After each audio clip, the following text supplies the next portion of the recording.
After exhibiting at over 20 agricultural exhibitions in the last 10 months, we've been asked just about every possible question about the big XAG drones.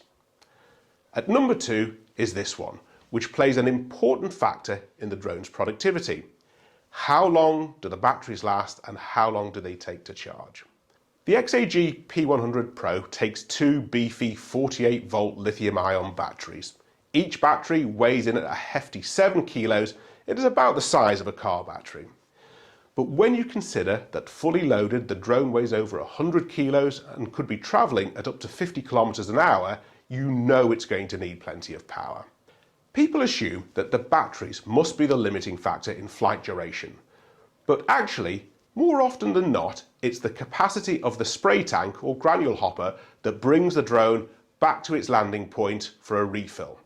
Whatever you have in that tank or hopper, you want it out as quickly as possible to get the job done efficiently. So usually the pumps or spreaders will be running at close to their maximum output rates, which means flight times are surprisingly short. Typically, we'll be in the air for between 5 and 12 minutes. For example, when shading greenhouses, we can empty 50 litres of paint in less than 3 minutes. So the drone will head back to its landing point every 5 minutes or so, depending on the size of your site. In these cases, the battery level will still be at 60 to 70% full when the drone lands and could easily do a second flight, but we tend to swap them out each time. From this level, it will only take less than 5 minutes to top them up, and that keeps them operating in their optimal charge range. When we do seeding work, where the application rate is down to as little as a few kilos per hectare, then the batteries do become the limiting factor. After about 12 minutes of high-speed flight, the drone will return to its takeoff point for a battery change and tank refill. In this case, the drone will land with exactly the safe return-to-home battery level that you have set in the system. I tend to set this at around 20%, as lithium batteries don't really like going below this level. And recharging the batteries from 20% using the in-field charging system that comes with each drone takes around 8 minutes.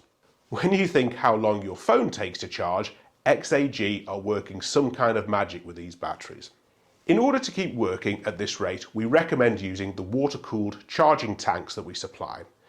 These keep the batteries cool while they're being worked very, very hard. One important factor to bear in mind when you're doing your commercial calculations is that the batteries must be treated as consumables. In our operational safety case, batteries are limited to 1,000 recharge cycles. Safety has to come first. Well, we had to get there sooner or later. We're finally at the most asked question about these big XAG drones. If you haven't guessed what's at number 1, you're probably not thinking about getting into commercial agricultural drone operations in the near future.